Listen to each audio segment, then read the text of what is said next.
আল্লাহ তাআলা আমাদের নবী মুহাম্মদ সাল্লাল্লাহু আলাইহি সাল্লামকে বলেন, আল্লাহর পক্ষ থেকে বড় দয়া যে, আল্লাহর পক্ষ থেকে আপনার উপরে অনেক বড় অনুগ্রহ যে আপনি মানুষের জন্য নম্র আচরণের হয়েছে। যদি আপনি হতেন কর্কশ স্বভাবের, কঠোর অন্তরে, তাহলে জনগণ আপনার পাশ থেকে সরে যাবে না।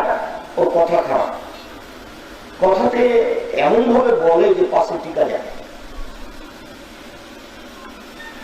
আপনার আপনি যখন কঠিন করে বলেন, মনে যাচ্ছে না ভিতরে?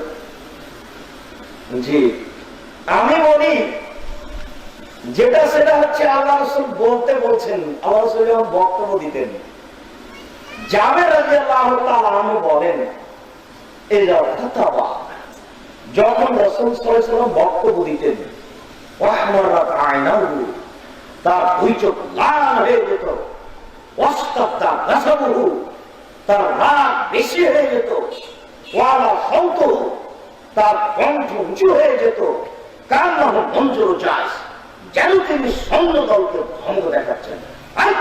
এই করতে হবে, সেই করতে হবে, কথার গতি।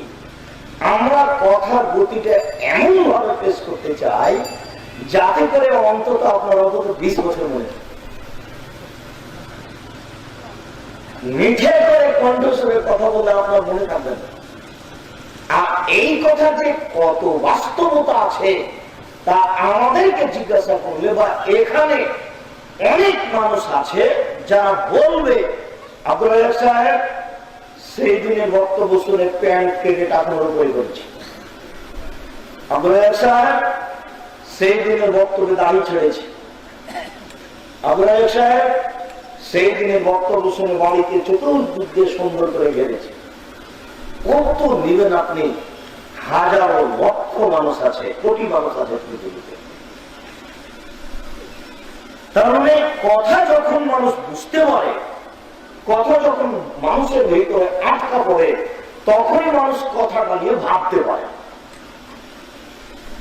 আর যখন মিঠা কথা আসে আর চলে যায়, আসে আর চলে যায়, তখন মিঠা কথার প্রতিক্রিয়া পায় না। এই জন্য কণ্ঠস্বর রাসূল সাল্লাল্লাহু আলাইহি সাল্লামের বক্তব্যের অনুকূলে আল্লাহ রাসূল বক্তব্য দিতেন যখন এই ঘটনা